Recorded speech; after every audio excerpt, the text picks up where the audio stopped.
So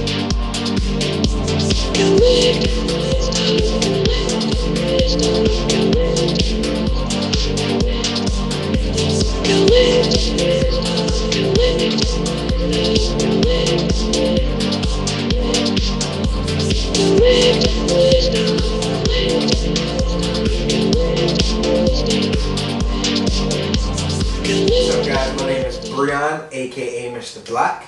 My Felicia, aka Mrs. White. And together we are the Grays. So we wanted to give you some insight on marriage, give you a little bit of wisdom on that, considering we've been married, what, 24 years? No. 23 years? Try again. That shows you how much I know. How long have you been married? About 4. About 4 years. So I know you're thinking to yourself, what worth does 4 years of marriage have to say to me? You know, what can they possibly help me with in my marriage of 24 years, 30 years, whatever, however long you've been married? There's something that we did before we were married that helped us out a lot in our marriage today. So much so that we get compliments from people all the time who are looking at our marriage and are just like, wow, you guys don't seem like you've been married for 4 years. Yeah, that's true. Yep. You know? Yep. And the way we got like this is, what we would do is we look at other people's marriages and see how they interacted with one another in their marriage and with their children, friends and families that would come into the home. And we would see these things and mentally take notes on the things that we wanted to implement into our marriage.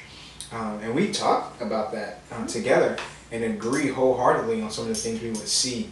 And there was other things that we saw that we did not want to implement whatsoever.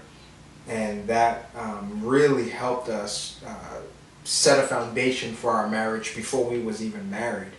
And then when we got married, practically putting these things into place helped out tremendously. So the little bit of wisdom that we wanted to give you is, if we had to sum up what marriage is not and what marriage is, I can tell you right now, marriage is not about self. Not even close. And if we had to put one word or a few words onto what marriage is, what would you say to this, love? Selflessness. Selflessness. Marriage should take a person's pride and drop it way down here. Marriage is a factor of humility, where you're thinking of the person's needs above your own. And you're not in a marriage just to get benefits from it. That's selfishness, simply to get benefits from marriage. Well, if you think about just wanting to love one another and what love actually is, you're going to be selfless.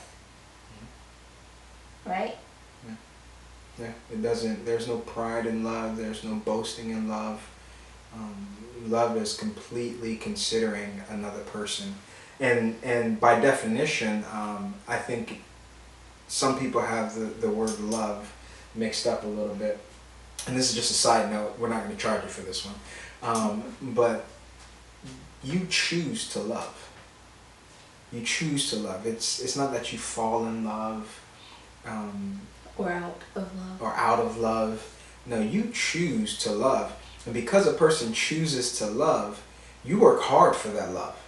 You want to love that person in expression and practically. You'll be kind with them. Yep. Yep. Patient with them. Gentle. Gentle. Right? I need a lot of patience and gentleness, especially since she has to deal with me. But back to the selfless and not being selfish, I think that is key. You hear a lot of different things of how to mend a relationship in marriage, or how to grow a relationship in marriage. And some of those things are actually really good that I would hear from different people. But all in all, marriage is not about you. It is about pleasing and being there for the other person. Go ahead. I said it actually plays across all boards. From the way you talk to each other, you know, at dinner, you know, or when you have guests over, to the way you structure your day, so that I'm thinking, you know, by the time Bree gets home, I know that he likes to have dinner ready, and I know that he doesn't like to come home to the kids' toys spread out all over, you know. So I'm gonna be thinking of his likes and of his desires above me just wanting to get some sleep, or Yeah. I just want to sit down and read. Let me just sit and read. No, let me do things for my husband that he wants done, or wants to see done. Yeah, and I'm very thankful for that.